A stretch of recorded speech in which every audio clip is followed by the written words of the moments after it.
Welcome, everybody, to another edition of Spotlight on Addiction and Recovery. I'm your host, Scott Jones. I want to thank you for taking the time to watch our video and remind you to like our YouTube channel, the ATC Network, and certainly subscribe so that way you can find out when we have new videos coming out all the time. You can certainly also get in touch with us right here at the Addiction Training Center at atceducation.com.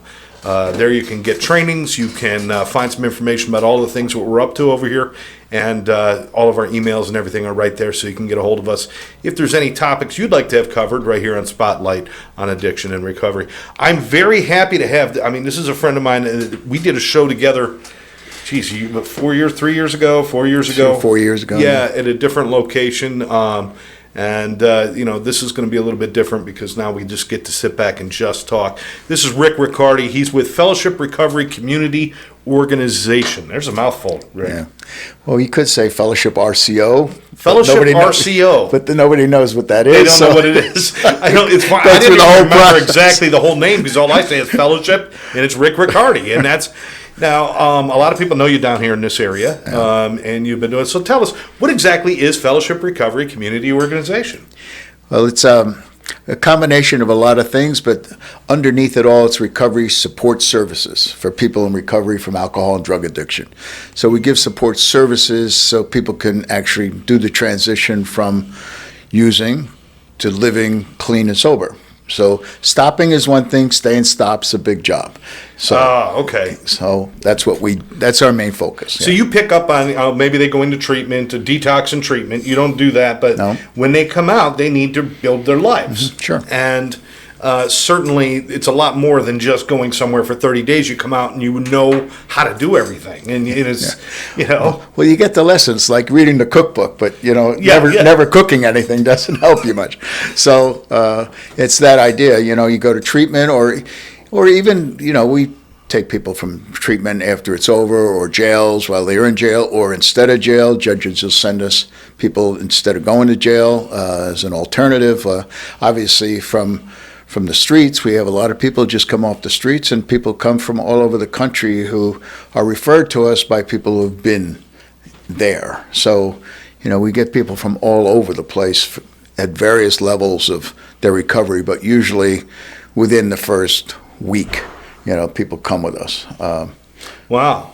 Now, where are you located? You're in... Well, we have two locations. So our women's house is in Fort Lauderdale, down in Davie Boulevard area, outside of town. And our men's facility is in Margate. And Margate is about 12 miles northwest of Fort Lauderdale. So we have 150 to 170 men beds in Margate, a community of 57 apartments all together on a lake. And the women have 9 apartments with 28 women there. Oh, wow. Okay. Yeah, all right. Now, this isn't, I don't want people to get the idea this is just sober living. Right. Although that is a service. Yes. It is not the beginning or end of any of it. There's so much that you do. So tell me about some of these services that you are able to provide people. Yeah. So we actually have a recovery community center, which is up in Margate, also a couple of blocks from the housing. And in the center, it's where people can come. First of all, families could come, or anybody could come in and say, I have an issue. Where do I find help? So we can direct people into housing or into therapy or into treatment centers or wherever they need help finding out where to go for what. So they can come there for direction, education about drugs and alcohol and recovery. Once they are part of the recovery community, they don't have to live with us, but part of the recovery community that uses the center, we help them find a job. Well, to find a job, it doesn't mean we're just going to help them find. Usually a guy in recovery has already somehow lost his license, lost his identification, lost his address, lost his phone, lost a lot of stuff. So we start off with that. We start off with helping them gather that information they need to find a job. Also clothing. A lot of them don't have clothing. And food, of course, where to find food. So all those things. And a telephone, how to get your phone, how to get your food stamps, how to get get back together life. There's so many ways we can help them. I hear you saying a lot of how to do things. You don't just do things for them, because that wouldn't help them. Exactly. You show them and you kind of walk them through, but they have to do the work, right? Yeah. The most we might do to help them in that regard is drive them to the place they need to go to find the job. Yeah. If that, but usually we require that they get on the bus and find a location and go do the footwork that it takes for the average person to actually find a job. So. Because it's that kind of self-sufficiency that's lacking in a lot of cases, where they either just have never done it or have lost their confidence in themselves to be able to function, right? Absolutely. It's just, and that's the benefit of group recovery. When people do this on their own, they lose faith in themselves. They're not so sure they're doing the right thing. They give up pretty quickly. But when you're in a group of people that are looking to survive and make a change in their life, they rely on each other to share their experience. And so if it's a good experience, they share it. If it's a bad experience, they share it. And they can talk about, yeah, that happened to me too, and this is what I did. And that's what keeps people going and feeling good about themselves and not giving up. So that community is a big deal in terms of helping each other make it. So. I mean, that's fantastic. And it sounds like a lot of moving parts to this organization. I want to talk about this past year, and we've seen such an increase in people who are in trouble. But before I do that, I'm just kind of curious, why this? Why do this? I'm sure, Rick, you're a smart guy. You got your shit together. You could probably do about anything you want to do. Why do you do this? Well, I'm in recovery myself. Okay. I'll celebrate 27 years next month in June. Excellent. And I got sober in Manhattan, and my prior career was on Wall Street for 25 years, but it was there that I lost my business as a result of my alcoholism, and then went bankrupt. So after a long career of doing fairly well, I turned into a homeless failure. And so I spent a long time figuring out what's going on, but it turned out that trying to change your life without drinking for me was I drank all my life until I was 15 years old till I was 54, and trying to live without alcohol at the same time as trying to get your life together is like anything. It's a struggle. And so I understand the struggle, and not something you just automatically turn on and turn off and start again. It's a hard thing. So your recognition of that starting point, beyond just stopping drinking, or using or whatever somebody might be doing, but beyond that starting point of now I've got to kind of recreate my life and build something. Absolutely. And so that you went through that, so you know the struggles there was with that, and you probably also know there's not a lot of help available. Sure, and there's a sense of failure. There's a sense of losing your confidence in yourself and what other people are thinking. And so when you're applying for a job, you have all this thing about your background. Are people going to ask you questions? Why this happened? Why that happened?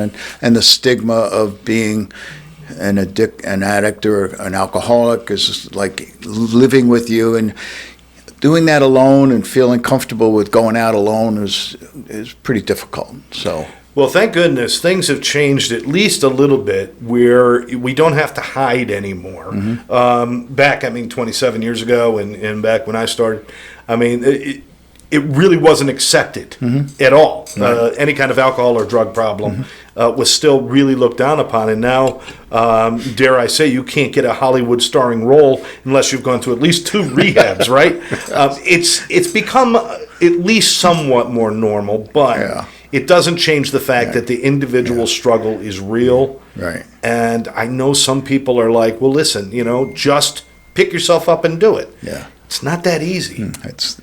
It not only that, it's almost impossible to do it by yourself. Pick up what? You don't know what you're doing. Yeah. So, you only know what you had and how that worked, and obviously this is different, so what's there to pick up? I mean, it's like you need somebody to give you instructions. If you do this, this will happen. Oh, really? You sure? Yes. Okay, do it. Let me see how you do it. Yeah. And that's how you start to build your confidence and get some faith back and get some hope that this is going to work. Unfortunately, most of us want to get back what we had. And I keep thinking about, well, if I want to get back what I had so bad, how did I get where I was? Why do I want that back so bad? Yeah. But you can't get that out of your head. You're thinking, that's my level of what I thought was success, and now I want that back. Well, chances are pretty good that isn't the right thing to be doing. Mm-hmm. And to change your direction and what we call a psychic change, looking at things differently and thinking other things are important in your life that you hadn't thought about before. Well, you can't do that alone, because how do you know that until people start telling you? Exactly. I mean, we're walking into a new world, I think we mentioned before we went on the air, you said a lot, they give you the instruction book, you're in rehab, and they give you the instruction book, and here's a good way to build your life, but you've got to be with people who show you the actual physical steps and the emotional steps you have to take along that way. Yeah. And, even simple things like how to dress for an interview. Absolutely. What kind of language to use. Mm-hmm. When you have an interview at 9 o'clock, you show up at 8:50. You don't show up at 10 after 9. I mean, but people don't understand how important these things are. Yeah. I mean, that's where coaching comes in. And, all the people that we work with are recovery coaches as well as people in recovery. And people in recovery, you may know, need to have a sponsor, and that's their program, their recovery program. But recovery coaches are what they need basically to help them stay focused on what they're trying to do outside of their own program, and to stay on their program, actually, but to put all the pieces together. It's not just one thing. And so to help, you need to, first of all, simple as the bus line. You come into a place, especially a lot of people come from out of state. Yeah. They're here and they're sober and they get out of a treatment center, and now they have no money. The treatment was paid for by insurance, but they don't have any money, and they don't even know where they are. And so, they wind up, they certainly can't find themselves on the street alone and figure this out. So, so finding out where the bus line is, and finding out, where you go get your driver's license, and every little detail that you wouldn't have experienced while you were drinking and drugging has to come at you all of a sudden the first day or week that you get sober, and you're on your own. Like, oh my God, this put me back where I was. And I'm sure it's the case that, if people go out and they're trying to do this on their own and they have 3 or 4, epic fails in a row, it's like it's a real enticement just to relapse and forget it. Yeah. So you need that support so that you have a chance. Right. And then even when you fail, you might be able to learn something from it if you have support. Sure, yeah. Because the other guys around you that you're working with have failed and finally succeeded. So you're looking at people with success and you're saying, well, this happened. And the guy says, yeah, it happened to me too. And then you realize, well, wait a minute, they're over here already. And so everybody wants to be where they're at, but they didn't realize that they went through the same difficulties. Through the same thing, yeah. Really, I went to 38 interviews before I got a job, and this happened, and that happened, and all these things. You need a supportive environment. You need good people. I love the idea of just having a resource center. Basically a hub where you can go and find what you need, and if you don't supply it, you'll figure something out, right? I mean, absolutely. So it reminds me, a lot of the guys are coming out of, maybe a good chunk of people coming out of prison, for example, as a result of, drinking and drugging led a lot of people into a lot of difficult positions where they did some stuff they wouldn't normally do sober. Yeah. And then they're in the system. And now once you're in the system, you got a record, you got this, and you got that to face. And so, again, doing that alone and not getting discouraged when people turn you down because you have a record, but you have somebody to turn to say, well, you're you got battery charges and you got through that. How come you have a job? Well, because I did X, Y, and Z. Believe me, there are jobs out there. Stay with us. But the idea that a lot of guys coming out of prison haven't even seen a online application thing. Yeah. They don't even know how to turn the computer on them many times. So part of the system to have a recovery center is to say, here's your computer, this is how it works, this is how you find a job, this is how you fill out the application. This is that detailed work that people would have no way to know how to do it is all part of a recovery center that helps people understand and live and learn how to do it. So, see, now this is a little different animal than, say, opening a treatment center, because there's a lot of people that are opening treatment centers. There's a lot of good ones out there, and we're not. The elephant in the room is we're in South Florida and it got a bad rep.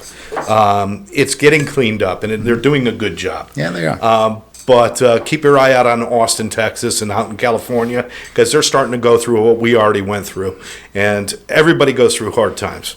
But my point was, if you wanted to make money doing something, you went the wrong way. You should have gone with the treatment center. Right. There's no but money. You went with the back end, Right. which is basically spending all your time trying to keep things going. Right. Is that accurate? Accurate, yeah. By the way, we are a non-for-profit organization. Doesn't mean all housing is, all this is not-for-profit, but we are not-for-profit, yes. So paying the bills each month is an issue.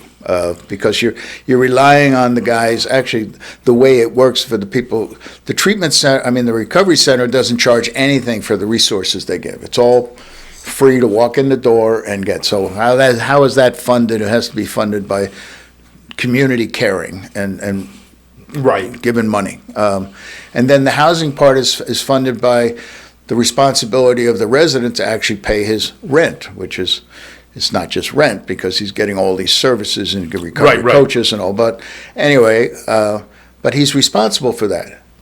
90% of the people come in have no money, no job, no anything. So you got that kickstart period. Yeah, you got to let them get started, and you start them off with an address and a phone, which most people who are homeless can't get a job because they have no address or a phone to get in touch with. So you start off with that basic thing, and they're responsible to start paying their way from day one.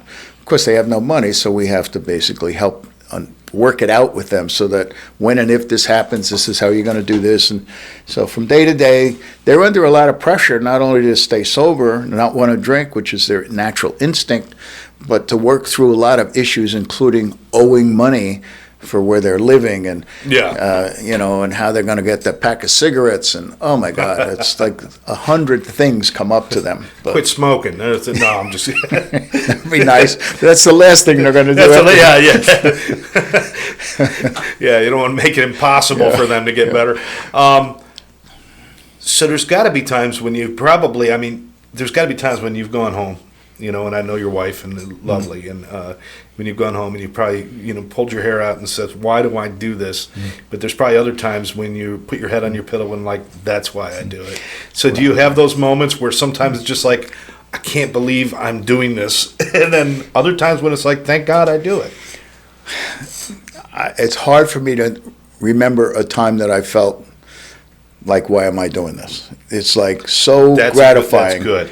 So every day there's reasons to say, oh my God, watch somebody change from this to that, and wow, did you see what happened to him? Remember when he was here last week, what he's doing this week, or last month, or what he's doing this month? It's amazing. And when we have a couple of 100 people around us like this every day, you see in miracles every day. You just lighten up when you're talking about it. Yeah, of course. That is the real juice behind all of this, is watching these miracles. Yeah. But we do also, because we work in this industry, we have to watch some of the loss too. Yeah, well, we have a lot of deaths. And it's all personal. Yeah. People who say you just let it go, no. Mm-hmm. Yeah. Because every one of them is personal, isn't it? Yeah, sure. There are lots of deaths too. I would, on a relative basis, we've probably had 7,000 or 8,000 people through our housing and services. Maybe, I don't know, 20 or 30 people we know have died. Yeah. But that's not any different than, normal society. Yeah. And you do get close because you work with these people to get at, to work in depth with their personal feelings and their life and their kids and their family and all. So you get close, but people die, and it's And you can unfortunate. either let that defeat you or let that fuel you, Yeah, so you try to help the next person, Sure. right? It's scary because we around here, fentanyl is a big factor right now. Fentanyl is a killer. I mean, fentanyl is, as those of us know, it's 100 times more powerful than normal cocaine, and it's really powerful. And people are not thinking they're doing something, and it's got fentanyl in it. The reaction is overdose, instant, and so somebody will relapse, which normally you'd say, okay, fine, we'll make it, we'll hope they'll come back and get loan. But these days, they relapse and can die in a minute. I mean, it's done, and it's scary as hell. So It's different. Times have changed so much. I mean, well, coming from Wall Street, you understand cocktails and cocaine. Yes. That's pretty much what Wall Street was built on, I do believe. well, Tell me I'm wrong. it was an era. Let's put it. It was an era, yeah. Yeah, there was a time. But this new stuff, I mean, I'd never heard of fentanyl before a few years ago, and things like what was the one, the Flocka, and crocodile, and all these different things they keep coming out with, these new great ways to poison and kill each other.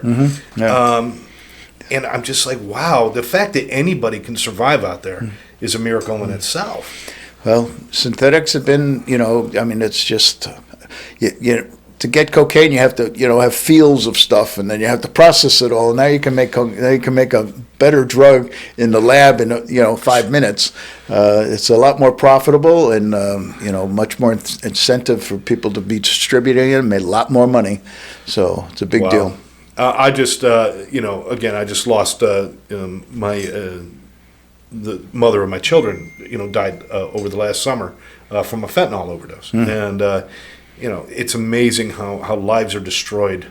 Yeah. And I'm so glad that you're doing the work that you do, Rick. You and the whole team. Now, you got a lot of people helping you, right? Yeah. I mean, I don't want people to think you're just out there doing all this by yourself. God help me. No, that ain't happening. No. You got a lot of good people working for you. Everybody from people taking care of the housing, to people in the recovery center, to people on the outside, just directing people towards you. Yeah, we actually have 32 employees doing this. Wow. Every one of them came through fellowship system, so to speak. Was that by design that you did that? Well, it turns out to be now. Okay. Yeah. But the first people that wanted to help me obviously were people who came through there that said they'd like to help. So they get a position to help out, and eventually that becomes a paid position. And as it grows, we're able to pay some people for the job. Most people volunteer to do their jobs, and eventually we're now at that level where all the 32 people are paid. They also live with us. So everybody lives on campus, as we call it, along with all the residents. So I'm the only person who lives across the street from our housing and center. Everybody else lives with them because they all came through there, and they stay in their apartments, and they get their own apartment. That's part of the way they work. And being a part of the community, they can build trust faster and build a rapport faster. Sure, they're there 24/7.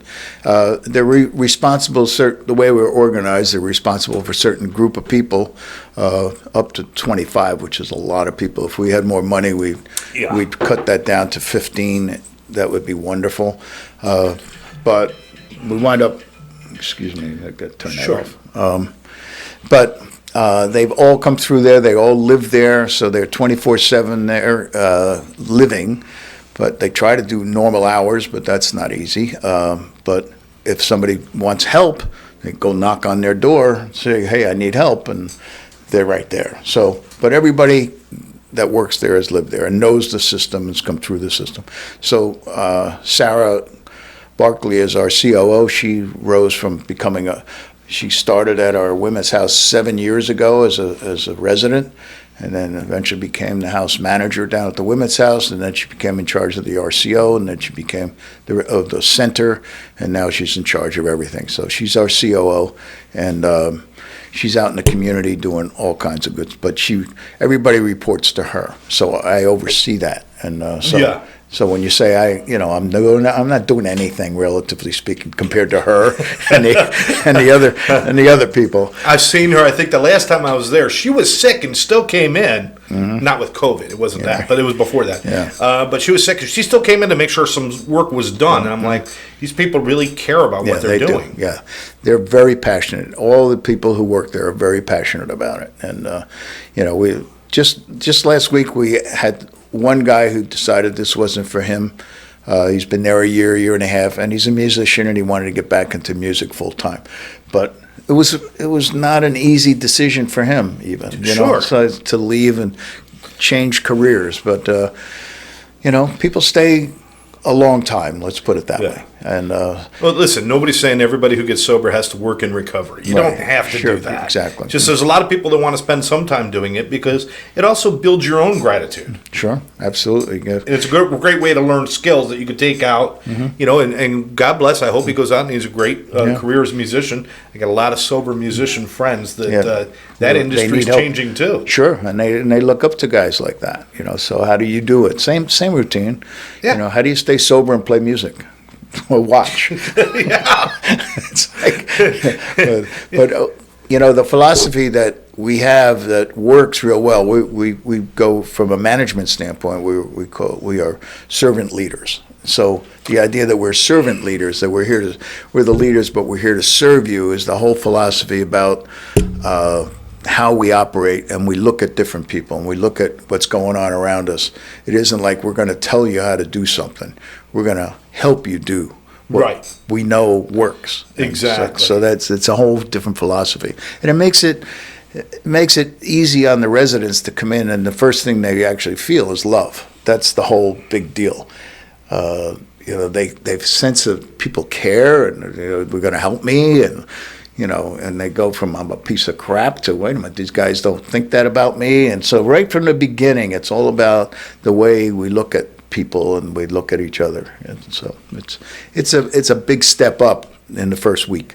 So, well, there's going to be some people out there watching this show, Rick, that either they're not in recovery or they're just not really connected to recovery, but they're interested in helping or being, But one of the things I always want to share is, especially somebody like you, everyone who comes through your door has potential. Nobody's a lost cause. Nobody. And I think some people write people off as lost causes. I'm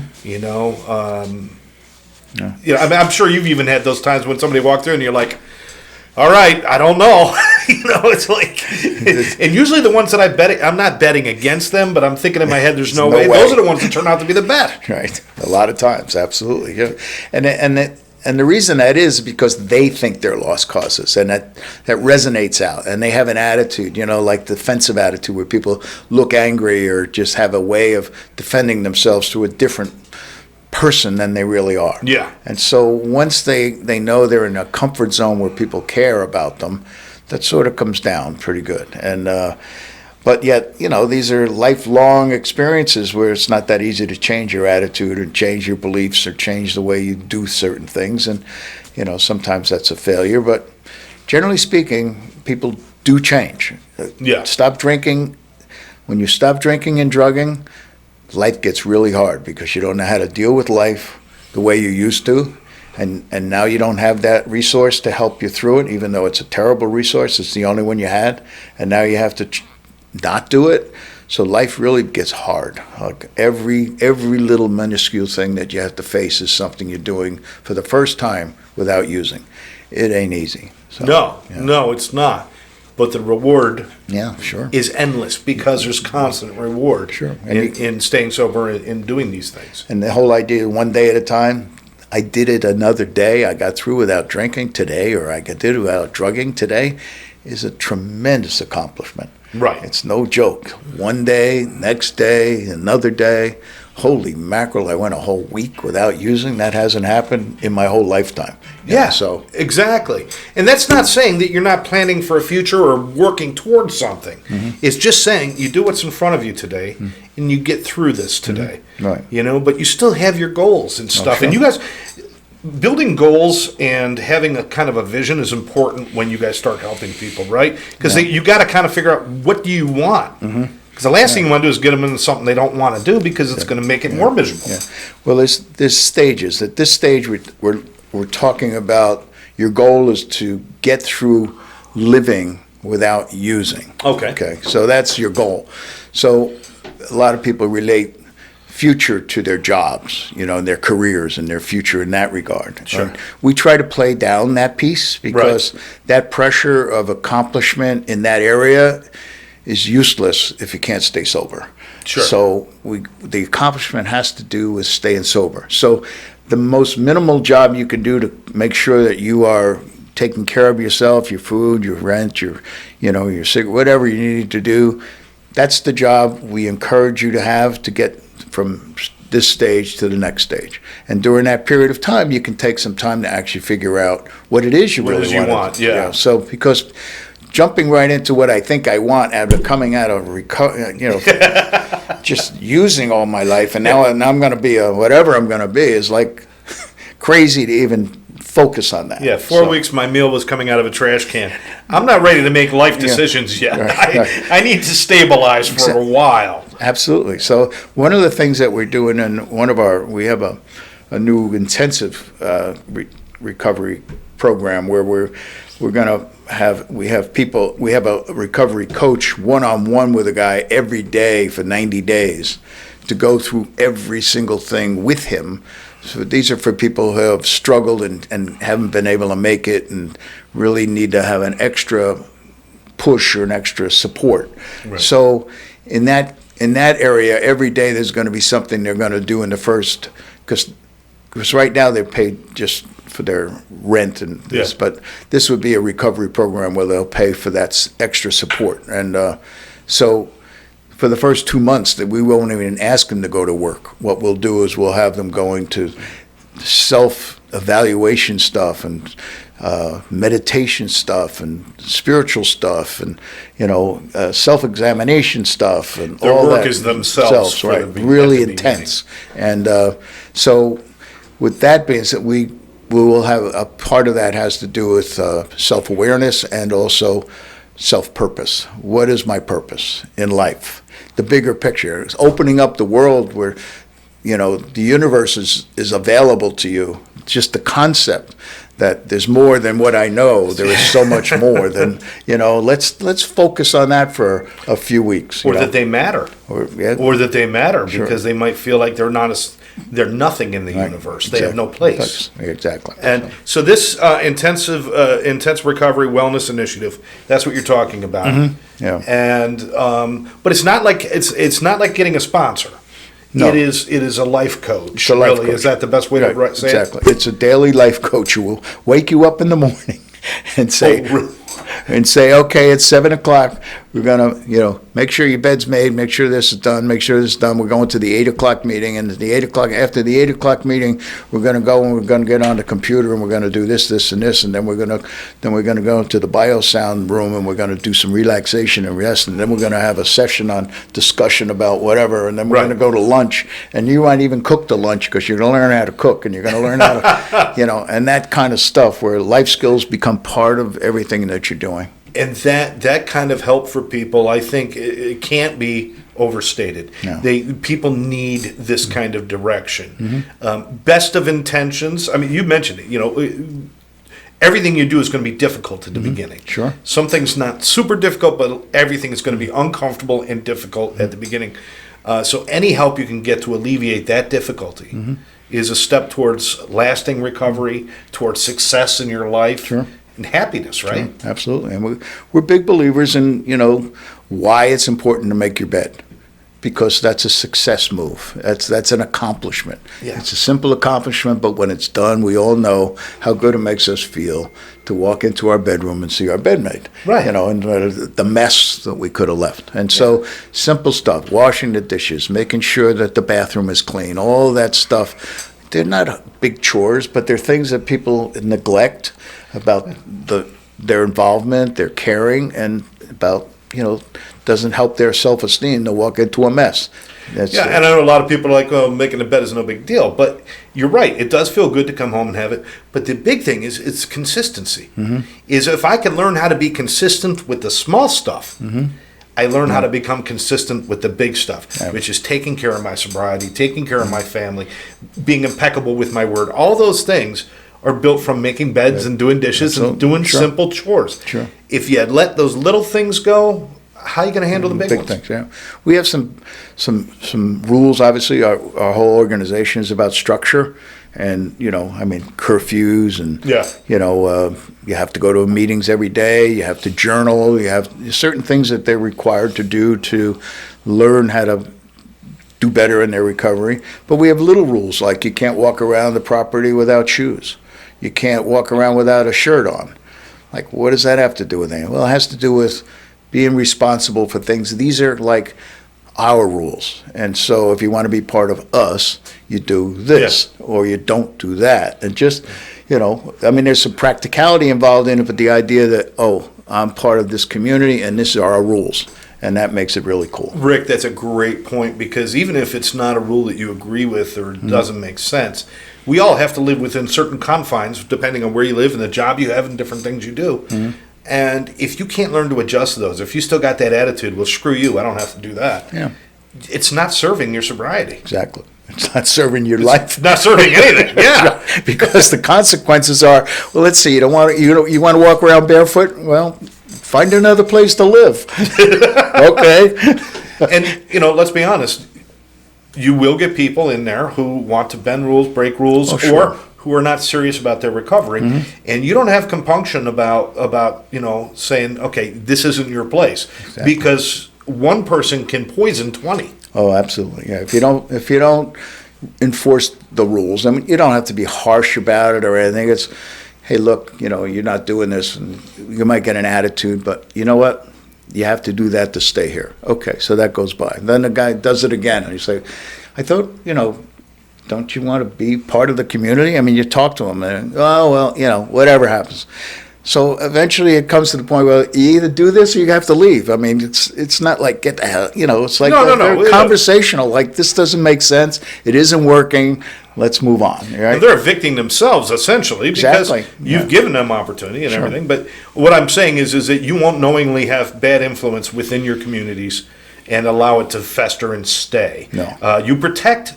I mean, because that is a big thing. When you have communities like this with the housing and even with the recovery center, you're almost assigning, giving yourself a responsibility of, I've got to protect these people as well. Sure. I have to protect them not only from themselves, but from other influences as well. So there's a lot of places that will take the money over the attitudes. Yeah. Well, if it's money oriented, that's definitely becomes the priority versus recovery oriented, Exactly. which has nothing to do with the money. It has to do with how can we make it work, with what we got. But so anybody who's not complying is influencing the other guys. They see the other girls, they see this going on, and they say, well, if they can do it, maybe I should be able to. You don't need that.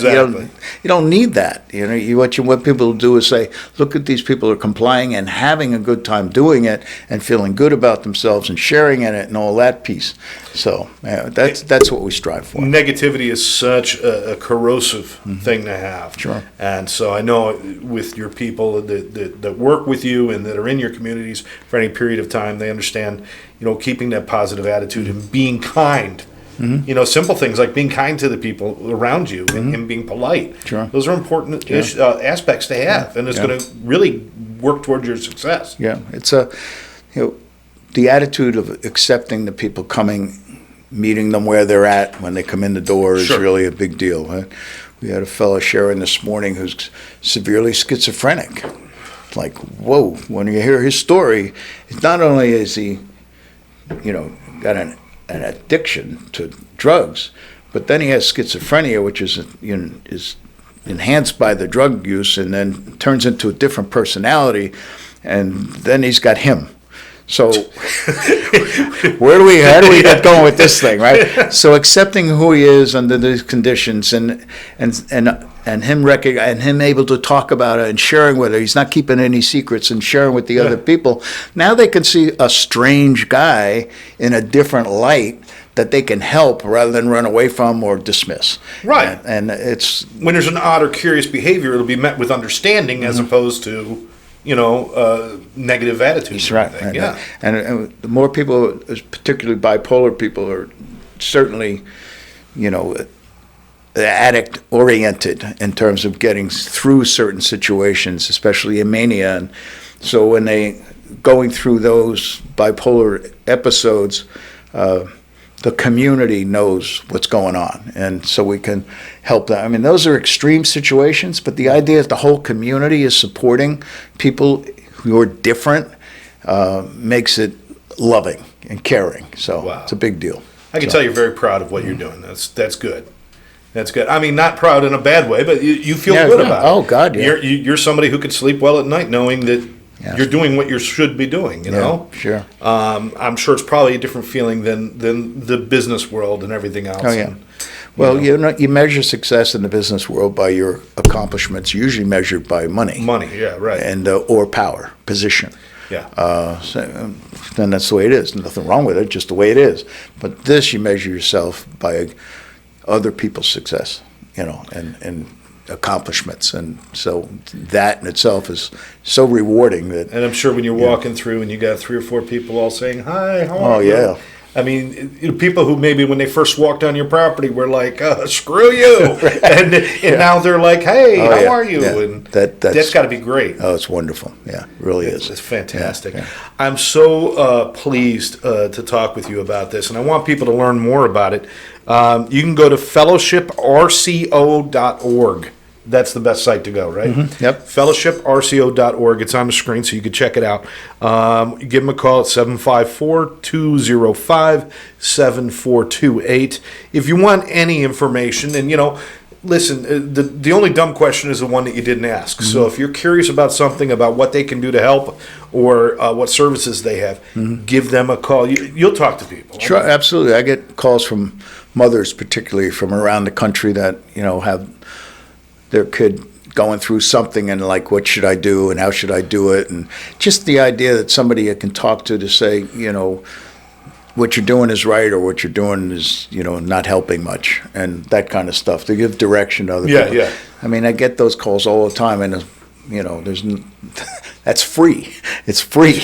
It's just call. Just ask. I'm sure you deal with a lot of parents. Yes. Because you're getting a lot of those, early 20s and mid 20s, and there's parents involved a lot. So they're usually calling around looking for places and stuff. It's so hard to know if you're putting your son or daughter in the right hands when they're getting out of treatment. They're looking for a place, either a halfway sober living, whatever it might be, or something that's well, not that there's anything that I know of that's as expansive as what you do. But how do they know they're going to the right place? Well, there's a national organization called National Association of Recovery Residences that have structure rules that there's 37 states have housing within it that are part of that organization, and within the state we all have our certification. So ours is in Florida Association of Recovery Residents. Georgia has it. North Carolina has it. Pennsylvania. All the states have this organization for housing that has all the rules that are national. And so if they're not in our state, if you're not FAR certified, chances are it's not a house you want to send somebody to. Not that they're all bad, but No, but they're not at not all. good in terms. And if they're FAR certified, you can assure that at least they have structure and rules that are recognized and certified. So that's one place. So if somebody called us and wanted to know someplace in Florida to go, or we'd make sure they were certified that way. We usually know the people around the industry to who's good and who's I get calls like, you ever hear of XYZ? And I'll say no.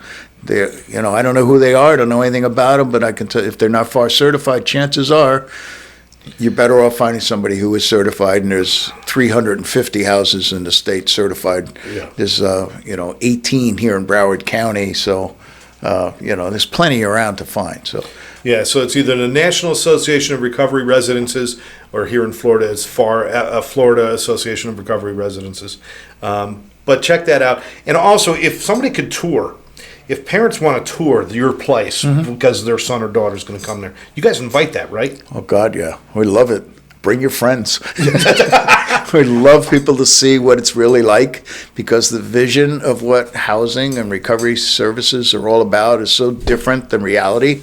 Until you walk into it and see it and watch it live, it's an amazing change. So, that right there, folks, that'll tell you everything you need to know about Fellowship and Rick Riccardi. Is they're just open doors. Please come and see us. Mm-hmm. There's a lot of places where they're not as inviting. And if they're not inviting to you, don't go there. Yeah, right. I mean, why would you do that? Mm-hmm. People research buying a new car more than they'll research where they're going to save their life. Yeah, exactly. Look at it, talk to these guys, get involved. Again, fellowshiprco.org, and check them out. If you want to, listen, if you're looking for some donations and stuff, that you want to give some donations or do something, yeah, we'll take it. It's a nonprofit. Do you ever need clothes and things like that? Clothes, furniture, whatever. Yeah. Excellent. Money. It's all about giving. Let me say it again. Money. It's all about anything we can do to give these people a fresh start and a good start. And that's what you guys are doing. Yeah. Very happy. And thank you very much for spending your time with us, Thanks Rick. a lot, Scott. Really Anything else you want to add before we close out? No, I'm good. Thanks for the opportunity. You got it, my friend. Thank you for joining us right here on Spotlight on Addiction and Recovery. We've been talking to Rick Riccardi from the Fellowship Recovery Community Organization. We're Fellowship RCO. Now that you know what it is, we can take the shortcut on the name. All right. Thanks for watching. Remember to join our YouTube channel, the ATC Network. Make sure you subscribe so that you can get all of our videos. And check us out at atceducation.com. Find out what you could do to help others with addiction. We'll catch you next time.